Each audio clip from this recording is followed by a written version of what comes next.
This is NDTV, and you're watching Classics.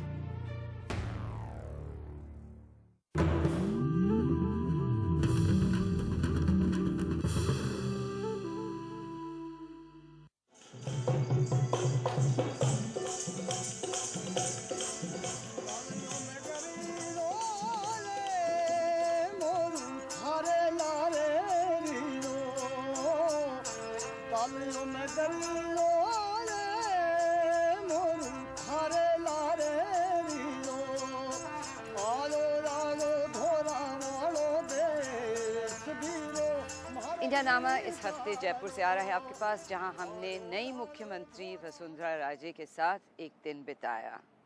जिस चुनाव में वसुंधरा राजे राजस्थान की पहली महिला मुख्यमंत्री बनी, उस चुनाव में मुख्य मुद्दा था विकास, जनता की बुनियादी ज़रूरतें, बिजली, पानी, सड़क। क्या ये चीज़ें वसुंधरा राजे बिना हाथ में जादू की छड़ी लिए अगले 5 सालों में राजस्थान को दे सकेंगी? आपके बिना तो हम अधूरे रहेंगे। मुझे जीतना है चुनाव, मुझे राजस्थान के ऊपर भारतीय जनता पार्टी का झंडा फहराना है। दिल खोल के दोनों हाथ ऊपर करके आशीर्वाद दो, भारतीय जनता पार्टी। हाल में हुए विधानसभा चुनावों में सबसे आश्चर्यजनक नतीजे राजस्थान के थे, जहां देश की तमाम पत्रिकाओं और अखबारों का अनुमान था कि वसुंधरा राजे किसी भी हालत में जीत नहीं सकती हैं। आधार ये था कि अशोक गहलोत की कांग्रेस सरकार ने इस पिछड़े प्रदेश के लिए बहुत काम किया है।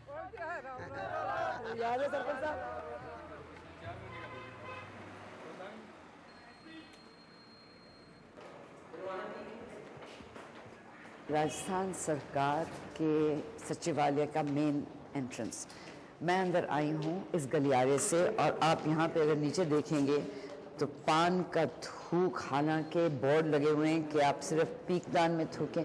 अब इस माहौल में आधुनिक शासन कैसे लाया जाएगा, राजस्थान के नए मुख्यमंत्री के सामने ये भी एक चुनौती है।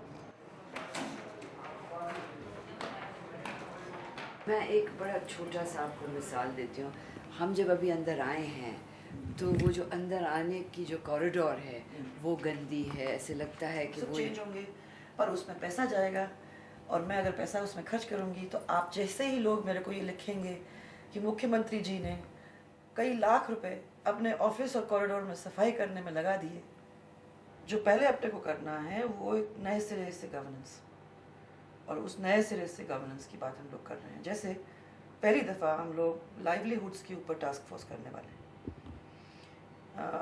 ज़िंदगी किस तरीके से और अच्छे स्तर पे जिया जाए, उसका मौका महिलाओं को कैसे मिले, डाउन ट्रॉडन को कैसे मिले, उसको लेके लाइवलीहुड के ऊपर टास्क फोर्स। उसमें से रूरल डेवलपमेंट, एजुकेशन, मेडिकल, हम कोशिशें करेंगे कि उनके बीच में कुछ आदान प्रदान हो, ताकि मंत्रालय आइसोलेशन में काम नहीं करे, परंतु मिल के काम करे और लोगों का उससे भला हो। तो आपकी पहली एम्फेसिस रूरल डेवलपमेंट पे होगी। इंफ्रास्ट्रक्चर, सबसे पहले इंफ्रास्ट्रक्चर के बाद मैं जाऊंगी एम्प्लॉयमेंट। इंफ्रास्ट्रक्चर यानी बिजली पानी, जो काफ़ी मुद्दा रहा है इलेक्शन में। ये जो बिजली और पानी की जो समस्या है, देखिए पानी की जो बात है वो आप नेशनल की बात मत करिए, तो इंटरनेशनल बात है। ये हमारे देश की बात नहीं है। मैं जहाँ भी इंटरनेशनली गई हूँ, लोगों ने पानी के बारे में जगह जगह पे बात उठाई है, और मैं मानती हूँ कि बिजली की जो समस्या है वो हमारे एक स्टेट की नहीं है, वो हर स्टेट की है। जहाँ भी जिस स्टेट में मैं गई हूँ, चाहे आप आंध्र प्रदेश की बात क्यों ना करो, वहाँ भी ये स्थिति है। और अब राजस्थान की जनता को भी एक दफ़ा सेंसिटाइज करने की, उनसे बात करके उनको समझाने की बात है कि अब बिजली फ्री मिलती नहीं है।